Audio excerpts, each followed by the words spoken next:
Did you see what Jeff Van Gundy said about changing some rules? No. Good. I can't wait to get your real reaction. Okay. Oh, my God. Okay. So Jeff Van Gundy did a conference call. The announcers do a conference call with the media before the NBA Finals. Okay. And during the conference call, which was the other night, Jeff Van Gundy was asked what he thought could be done to continue evolving with modern basketball coverage and keeping consumers engaged with the broadcast. He says one of his radical ideas is to eliminate free throws until the last 4 minutes. You don't go to the line in this situation. So if you get fouled on a shooting foul, you just get the points. You don't go to the line, and you don't go to the line for technical free throws. They're just points. Your reaction to this idea? I was trying to be open-minded while listening to this. I'm like, okay, so he wants the game even faster. But I go, the free throws are such a big element of the game when it comes to, like, think about the free throws. Game 6, Jimmy Butler had to knock down 3 to go up 1. Fair. It was just such an entertaining and fantastic moment. And then for what happened on the other end too, for Derek White to still get that putback, great. But the free throws, like, I think you don't have to look at them as boring, and you can look at the technique and how people go about these things. Truly, okay, basketball purist over here. No, seriously, like when people are not making a free throw, the number one thing people always say, how are you not making it's a free throw? Sure. And they're pro basketball players. It's just one of those things where I don't think I've been like, man, I'm looking at the clock going, my goodness. No. If they got rid of the free throws. NBA games are like 2 hours and 2:15. Like, do we want to shorten this game to an hour? Right. Like, how far, do you want to then get it to 15 minutes and then you want to just have it played virtually, like in a simulation? It just gets outrageous. Yes. Now, let's not be naive here. In the G League, the NBA tests rules that they're thinking about, or like going, you know what, let's just see how this works. We have this idea. Oh, we'll implement it in the G League. That's how coaches' challenges start. Well, they have a free throw rule in the G League that if you get fouled, let's say, hey, I'm going up to lay it up, you're fouled. You go to the line to shoot 2 normally. In the G League, you shoot one free throw for 2 points. Now, if you get fouled on a 3-pointer, you get one free throw, 3 points. And you go, oh, that's unbelievable. It's interesting in some ways. It is. Because it puts a lot of pressure on the free throw. I think you can look at it one way of, oh, that's easy. That's an automatic 3 points. It could be. But if you miss it. You're missing out on 3 points from an easy spot on the floor. And not only is it an easy spot on the floor, it's not contested. It's a free throw that you could have given your team 3 points for. And Deuce, there's been times I've gone back and forth on this one in the G League, and I've been like, I don't know. I guess I don't really like it. And then there's other times I love it. I love the way that the game just gets going again after. Well, I like that more than Van Gundy's idea, because with the one free throw for 2 or for 3 points, and by the way, in the final 2 minutes of the fourth quarter and in overtime, they go back to traditional rules. Yes. So they have the balance of like, okay, during these moments, we're speeding up the game. You're getting the one free throw, but crunch time, you need a bucket. Like you gotta take these free throws. Yeah. Which is challenging. I like the pressure that's on it.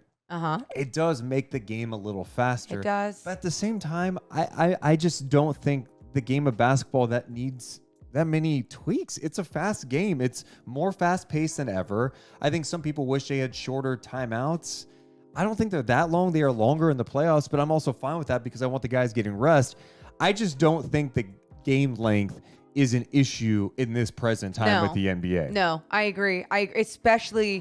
Especially now too, how arenas just keep evolving with not only their looks, but some some it's amenities, right? Like if it's in Miami, it's a nightclub, but if it's in Sacramento, it's a concourse where you can see the game at all times. And although there's some weird owners out there or organizations like, for example, Chase Center, where they wanted to close all those walls, so you had to be in your seat to watch the game, it doesn't always work that way with a whole bunch of rich people that don't really actually give a shit about basketball. So Van Gundy went on talking about the free throws, saying free throws would be the first one to clean up. And then he talked about the last 4 minutes thing. He says, I don't think you want to take away free throws in the last 4 minutes of a game, but let's speed it up. The only person that likes free throws is a play-by-play announcer because they can wax poetically about some story.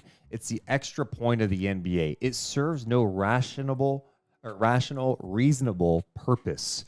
Okay. I mean, okay. Tell me that, though. Because, so here's what's irritating about it. So Shaq is the best example of this. Shaq could get to the line.